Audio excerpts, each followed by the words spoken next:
Namo MyoHoRenGeKyo. Hi, I hope you're feeling well, and thank you for being here. I appreciate your participation.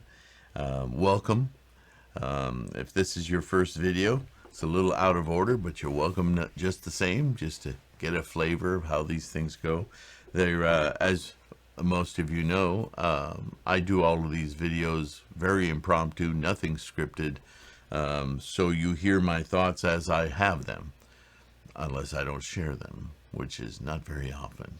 I'm one of those people. All right, something for you to think about as we start part 3 of the letter to Akitomo. Akitomo? Yeah, that's the right. Akitomo. Well, a lot of highlights in this. Akimoto. I did say it incorrectly. Okay. So Nichiren is talking about, again, about the teaching of the Lotus Sutra. This is what Nichiren's about. And he's talking to Akimoto about the history of Japan, as he often does. But more specifically, he's talking about these other schools and the very nature of misinterpreting or misclassifying or using the teachings, the culminating teachings of Shakyamuni Buddha in the Lotus Sutra, for various political gains of some sort, appealing to greed and manipulation and foolishness. We live in that age now. You and I are in the latter day of the law. And so these rules apply to our learning, our self-teaching of the Lotus Sutra and Buddhism in its entirety, right?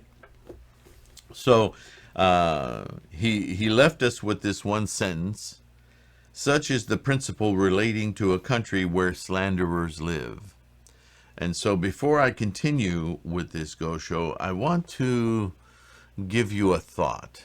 Not so much a thought experiment, but a thought to consider as we focus our practice on our Buddhahood, our enlightenment, and invoking it and influencing our surroundings as well as ourselves with that clear state of mind, that clear perspective and perception that we get through the Buddha mind, the Gohonzon mind, right? Rather than the defiled or deluded mind of the samsaric human that's constantly driven by desires and cravings and distractions and so on and so forth, right?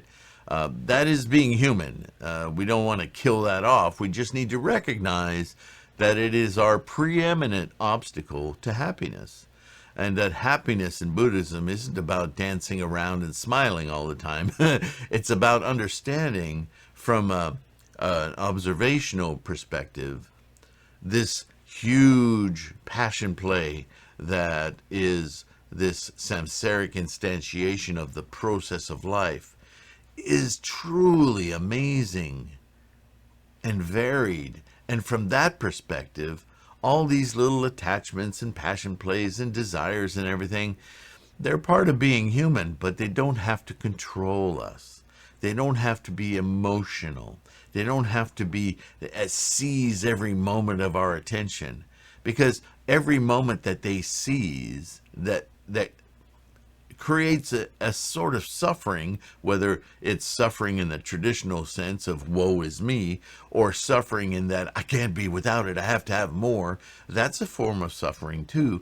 When we're in our Buddha state, we see it clearly as the passion play that is samsara, and we can not only not be affected by it, but in a way affected in that we can appreciate its validation of our instantiation as human beings, and in that way have a deep compassion for that state of being, because without it we couldn't perceive our Buddhahood.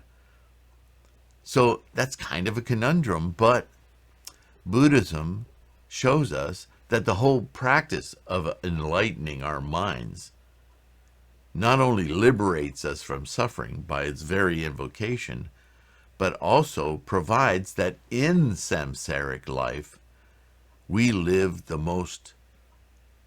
highest potential of our achievement of manifestation as human can be incredibly powerful. In our potential to spread enlightenment, in our potential to share the awesome dignity and amazement of this life we have together. What a way to live, right? So, any behavior in samsaric life, in Buddhism or outside of Buddhism, that caters to the greed, the craving, the avarice, naturally works completely against our ability to be enlightened and liberated from those sufferings. So when somebody tells you, chant MyoHoRenGeKyo so you can get a new car or a better job or etc., better relationship, they're misinterpreting Nichiren's teachings of earthly desires or enlightenment, and they're using that teaching to manipulate you, to focus you on your desires and your avarice. Exactly the opposite of what Shakyamuni taught. Exactly the opposite of what Nichiren is trying to get us to understand about the ultimate teachings of Shakyamuni Buddha. Taking you away from liberation and instantiating you deeper in your desires and your avarice. That's not what Nichiren teaches. When Nichiren teaches about enlightenment, all things are enlightenment, he's not telling you to chase after those. He's telling you, take that emotional attachment you have to things and convert it. Use it as motivation to sit yourself in front of your mandala and open your Gohonzon mind to something that releases the attachment of that craving and focuses you on your Buddha. Use it as a springboard to your enlightenment, to your Buddha. Don't use it as a wishing, like Alladin's lamp, to get your car, to get your things, to enforce your attachments. That's exactly the opposite of Buddhism. And so that would certainly be slandering. This is what Nichiren's talking about. This is the poison within our own ranks that defiles the Lotus Sutra. And Nichiren talks about this kind of thing constantly, about the Nembutsu, the Zen, the True Word, all of these other sects that are alive in his day.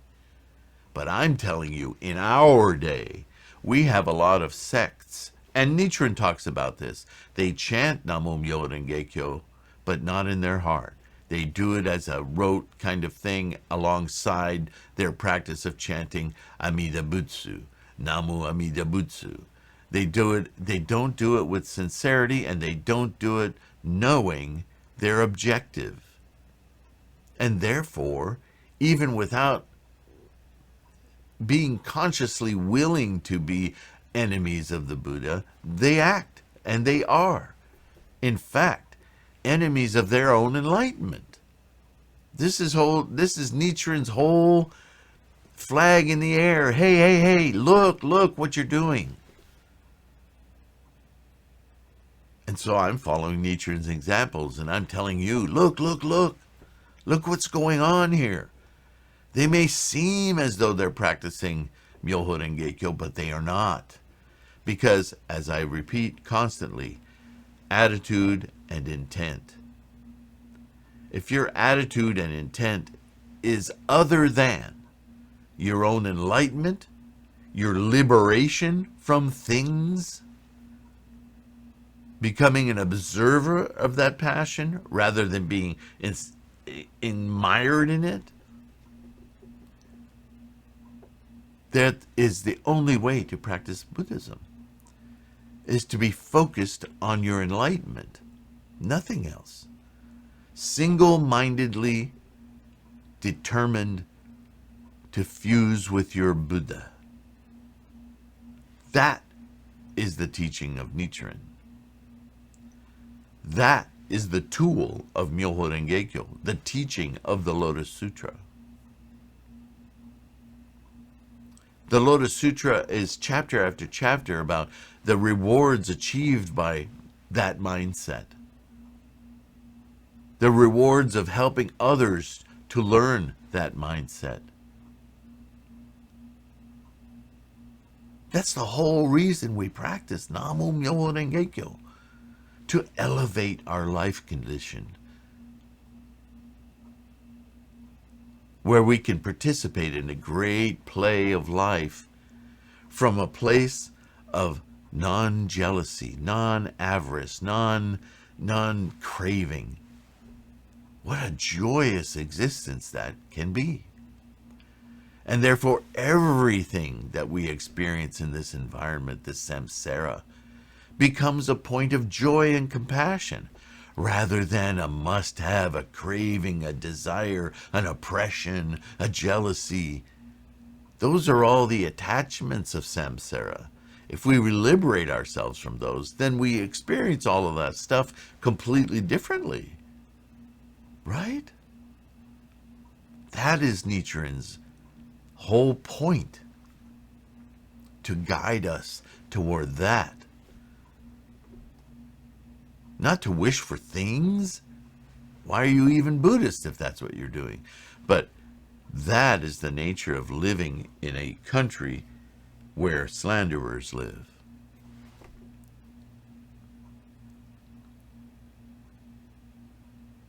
See, the Christians and the Muslims and the Jews, they're not slandering Buddhism.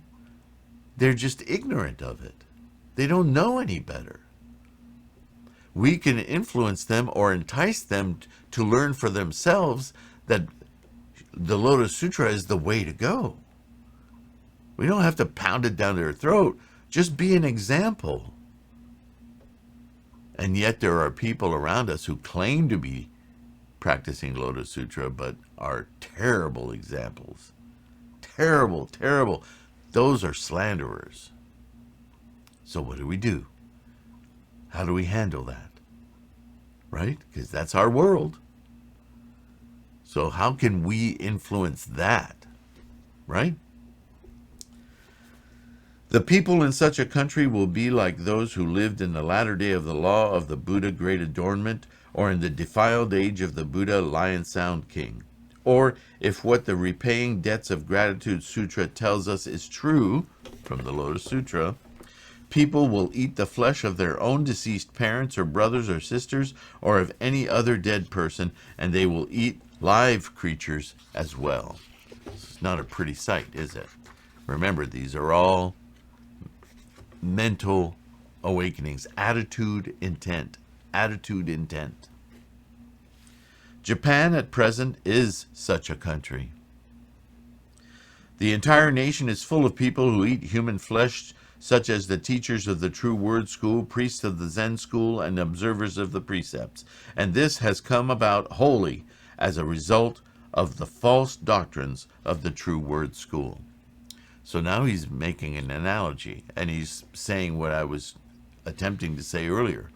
The actual eating of flesh of live human beings or animals isn't the point. The point is the attitude, the intent of their teaching is to devour these others, to stand on their backs, to claim their superiority. It is not unlike in the mind, like eating their flesh. Like Popeye used to eat spinach, only make him a cannibal. It's the same kind of thing. I'm not saying Popeye's a cannibal, you understand. Ryuzo is merely one of the countless eaters of human beings whose case has happened to come to light. In a spirit similar to his, people procure human flesh and mix it with boar or deer meat, or cut it up and blend it with fish or fowl, pound it or pickle it, and then sell it. It is impossible to tell how many people have eaten it. All this has happened because the country has been cast aside by the heavenly deities and abandoned by the benevolent deities who watch over and protect it. In other words, the nation has lost its mind. It's lost its way. It doesn't know good from wrong, right? Good from bad. In the end, this country will be attacked by other nations. Its inhabitants will fall to fighting amongst themselves, and it will be transformed into a veritable hell of incessant suffering. And now I'm going to say something hard to listen to. And some of you, look at your own countries. Look at the UK, look at Brazil, look at the United States, and see how division is being promoted by the media, by evil actors, by people who would benefit from the division of people who are going after each other for absolute nonsense. Incredible nonsense. Right? People whose beliefs are based, and you know, as a Buddhist, I have to believe that these people who are promoting these great lies, even in our government, not just the population, but people who are supposed to be responsible and representative of greater behavior, are promoting these out and out lies. They know, they have to know. I have so much confidence in human beings.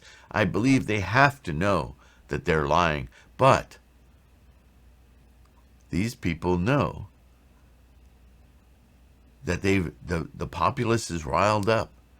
And if they want to take advantage of a riled up populace, they need to join the fray and rile them up all the more, because it means dollars and advantage and power for them. They've completely lost their grip on reality. And they certainly are not looking for the betterment of the species. They're only looking out for themselves. And not only are they only looking out for themselves, but in a very temporary, immediate gratification way. They're avarice. They're hungry spirits. There is such an evil place, they don't even see it. This is the world we're living in today. Hello? If this doesn't motivate you to chant,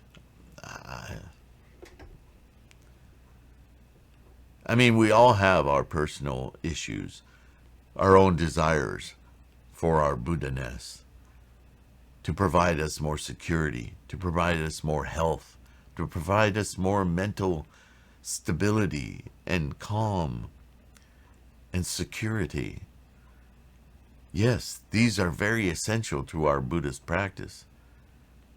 But certainly to multiply that out, to push that into our environment, to influence our environment in that same regard,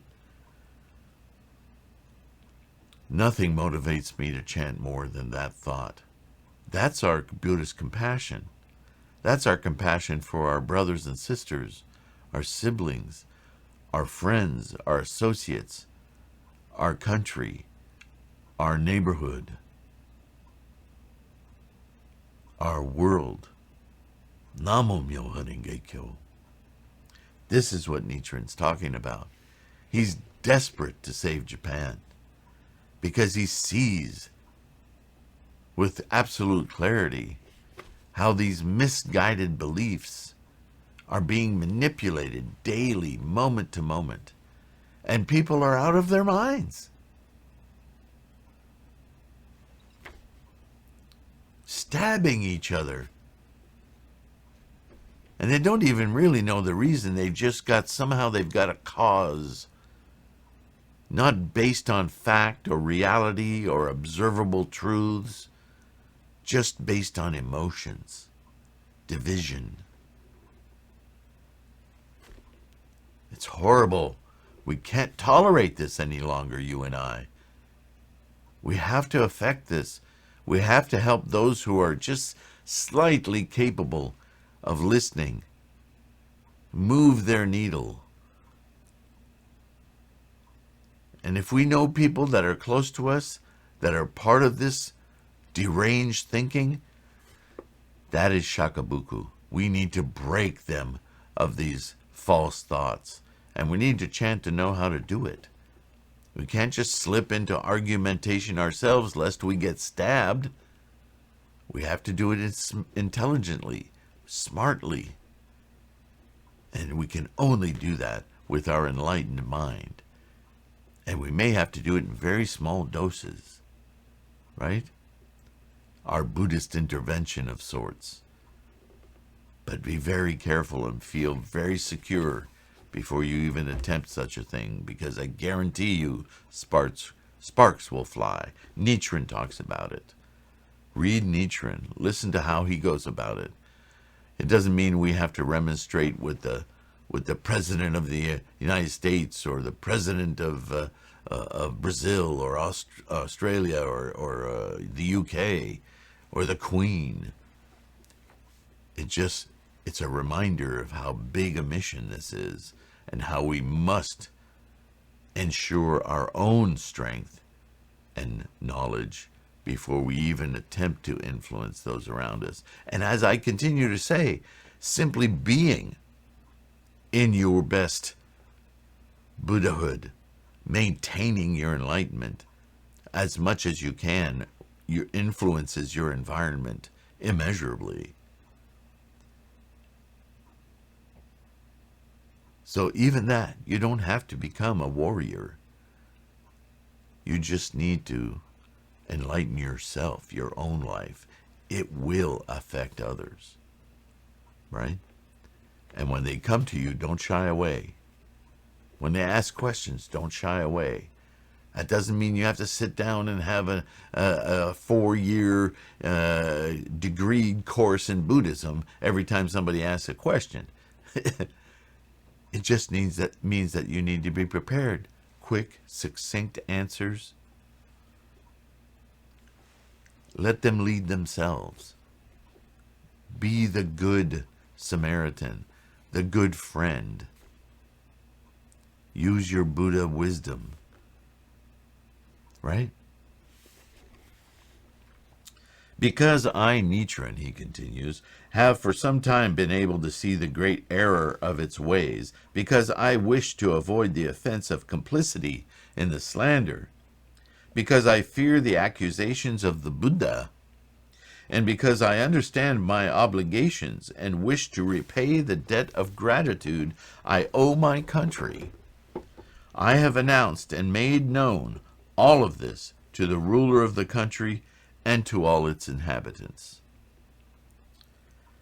The precept against the killing of living beings is the first among all the various precepts. The 5 precepts begin with the precept against taking life, and the 8 precepts, the 10 precepts, the 250 precepts, the 500 precepts, the 10 major precepts of the Brahmanet Sutra, the 10 inexhaustible precepts of the Flower Garland Sutra, and the 10 precepts of the Jeweled Necklace Sutra, all begin with the precept against killing. And among the 3,000 penalties prohibited by the Confucian school, capital punishment stands in first place. So just start from there. I've had several discussions, some full-blown arguments when I lived in California with people about the death penalty. Killing another human is never, ever justified. And certainly war falls into this category, right? There are other ways to train the populace to protect the borders of a nation, which are, after all, man-made, and economically they make less and less sense every decade. Borders, nations. There's certainly some necessity for determining areas still in our world today, but less and less is it of value, right? Think of it like people as nations. I've used that analogy before. There are things that distinguish us from others, but do they need to be hard lines? Do they need to be fenced? I would argue that it isn't in individual people that we need borders. It's in behavior that we need borders. Right? We do it in kindergarten. If you behave badly, we put you in a corner. We put you in a place where you won't be able to instantiate your bad behavior. That's a border, but it's a soft border because it can be expiated. If you agree to behave well, we'll remove the border. It's that simple. Right? That's a useful border. That's a compassionate border. Think about that. The precept against the killing of living beings is the first among all the various precepts. So he's even calling out all of those who are hung up on the precepts. Well, why is there so much war in the country? Why are you supporting that behavior? Mr. Ruler, Mr. Elite, Mr. Samurai, right? That's not Buddhist. At any level of the teachings, let alone the Lotus. The reason is that, quote, even the treasures of the entire major world system cannot equal the value of one's body and life, end quote. And why do you think that's direct quote from the sutra? Because the whole purpose of life is to awaken the Buddha. The whole purpose of samsaric instantiation, manifestation of life, of all life, is to perceive itself. The grand glory of instantiation, of the perceptive capacity of witnessing this amazing process of life. It is so precious. It is so minute an opportunity. How many planets does life exist? How many galaxies, universes, right? We keep looking. The more we look, the more precious this little life that we have on this little planet, this little blue dot, as it's often called. It just knocks you down. If every moment of your life was spent in reverence to that fact alone, would not we see things differently? Our little travails in life? Right?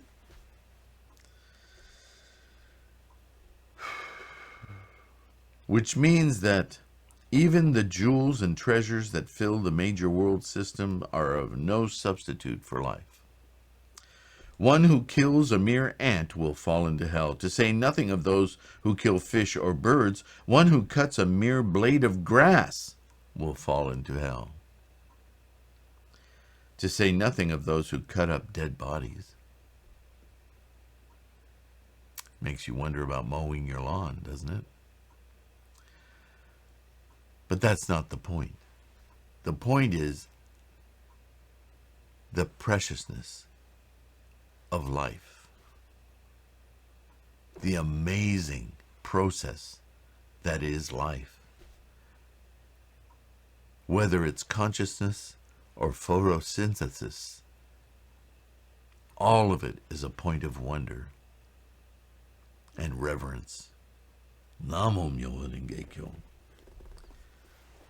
And yet, he continues, grave as are these prohibitions against taking life, it is stated that if a person acts as an enemy of the Lotus Sutra, then to put such a person to death is to perform an act of outstanding merit.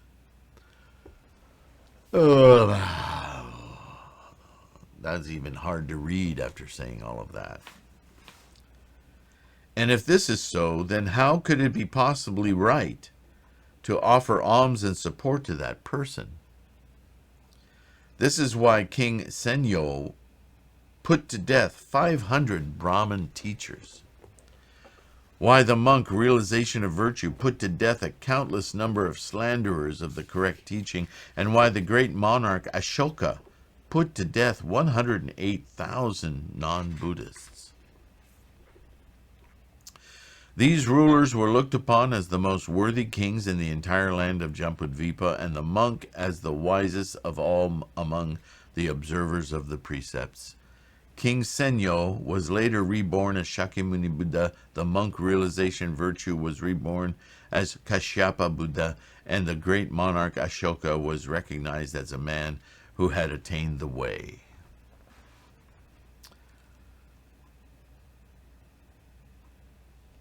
Today, Japan resembles the countries of these leaders. It is a country where, whether they are observers of the precepts, breakers of the precepts, or persons without precepts, whether they are rulers, ministers, or common people, everyone joins together as one in slandering the Lotus Sutra. Certainly, Nichiren isn't suggesting that everyone should die. The situation is such that even if a person should peel off his own skin and transcribe the Lotus Sutra on it, or should offer his own flesh as alms, the country would still be certain to perish, and that person himself would fall into hell, so great is his offense.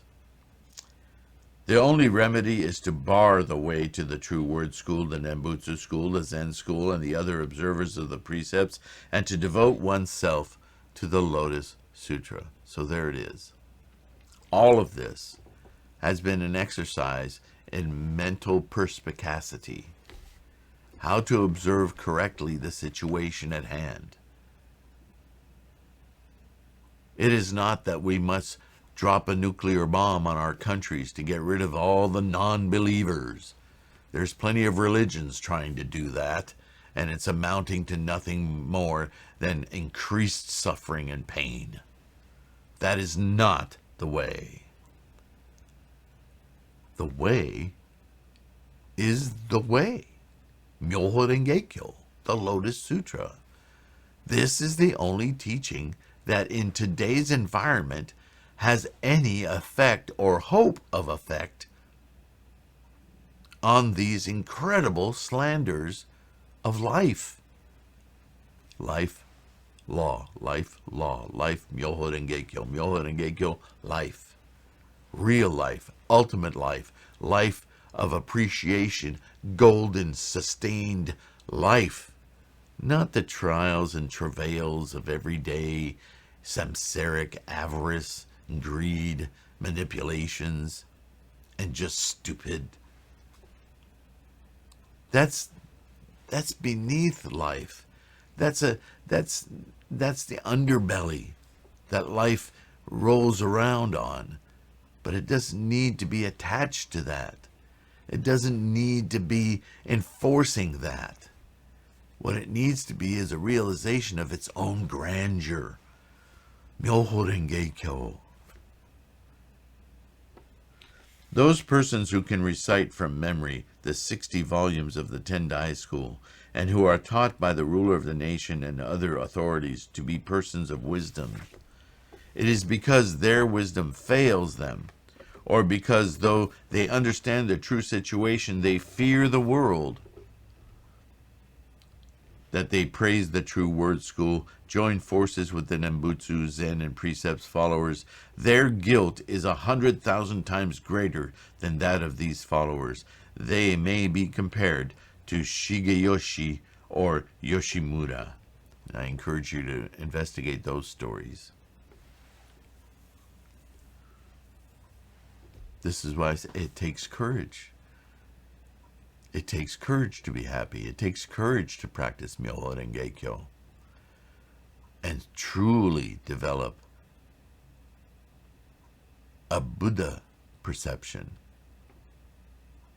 an unattached reverence and compassion for the process of life.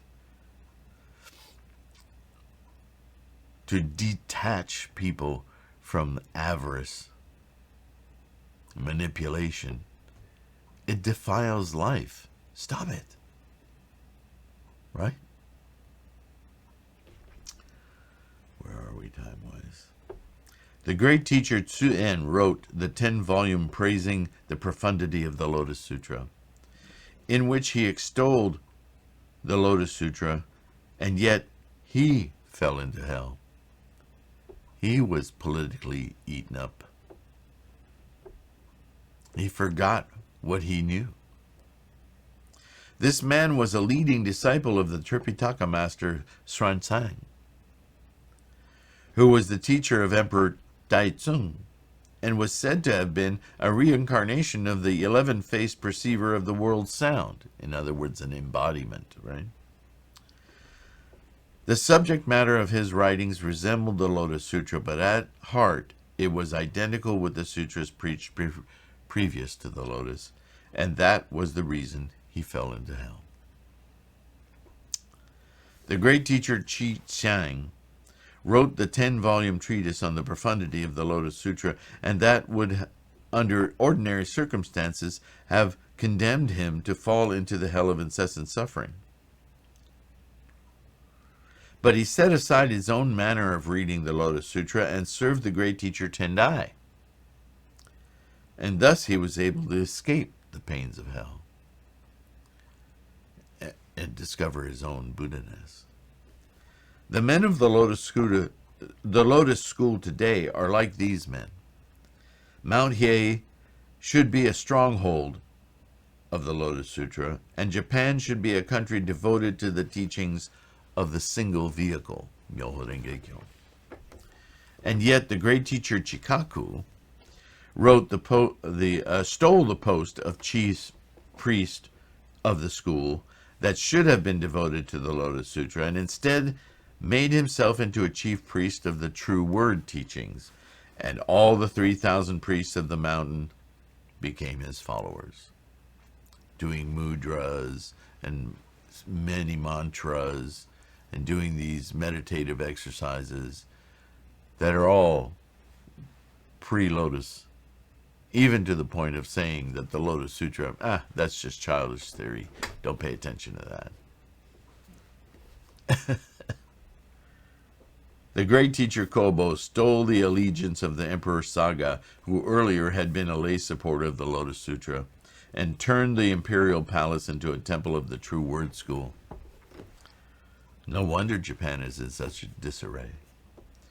Emperor Antoku, who relied on chief priest Myoun as his teacher, had him pray with incantations for the defeat of the court minister Moritomo. Again, avarice, greed, politics. However, not only were these men punished by the great general of the right, Yoritomo, but in the end, Emperor Antoku drowned in the Western Sea, and Myoun was put to death by Yoshinaka. The sovereign Takahira summoned the administrator of priests Jien, the Tendai chief priest, and the other eminent priests of Toji, Omuro, and other temples, 41 men in all, and had them erect a great altar in the imperial palace and perform incantations to overpower Yoshitoki, the acting administrator of the western sector of the capital. But on the 7th day, which fell on the 14th day of the 6th month, the capital was overwhelmed by Yoshitoki's forces. The sovereigns were exiled to the province of Oki and to the island of Sado. And the chief priest and the prelate of Omuro and others were severely reprimanded, and in some cases worried themselves to death. The people of our time fail to understand the true origin of these events. This is entirely because they are confused as to the relative merit of the Lotus Sutra and the Mahavajracana Sutra. Well, how much more is that situation today, in our day, you and I, with all of these competing exotic religions turning into warring factions? They've lost their way. Even the docile religions, East and West, have morphed because of greed and avarice and manipulation into these fascist factions of this or else. And they found entire wars based on them.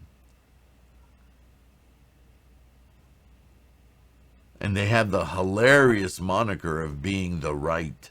Of course, I mean the political right, but the word right, how is it assigned to these most despicable of people?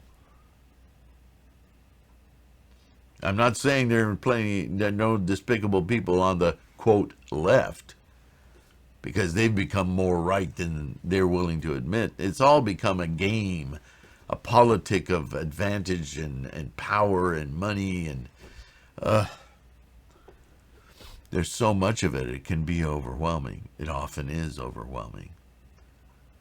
But even with a small voice, MyoHoRenGeKyo, with an attitude and an intent to enlightenment, to compassion, to conversion, to escape from avarice, politic, manipulation, to just put those things down as the earth we walk on, rather than things that hold our emotions, our attention, our own greed and manipulation. Just put those in perspective, put them down, and look at the situation from a much more lofty perspective, a much more life-affirming perspective. Those things are petty in the big picture, right? I think with that, I'm going to pause, and we'll have yet another part. But this Gosho, quite a lot to sponge out of it. A lot of scholarship is happening here. A lot of opportunity for insights, for aha, I get that now. Right? I'm so proud of you for being here, for extending your understanding of the practice that you do, the depth, the importance, the great reward, the great enlightening of your Buddha practice. It's so amazing. It gets more and more amazing the more you dedicate your mind, your attitude, and your intent to instantiate, to be with, to fuse with this Buddha mind, this Buddha life, this great compassion and appreciation for all life. It's boundless. Namo MyoHoRenGeKyo. Thanks for being here. Thanks for your support. And I will see you in the next one. See you soon. Stay healthy. Be kind. Bye for now.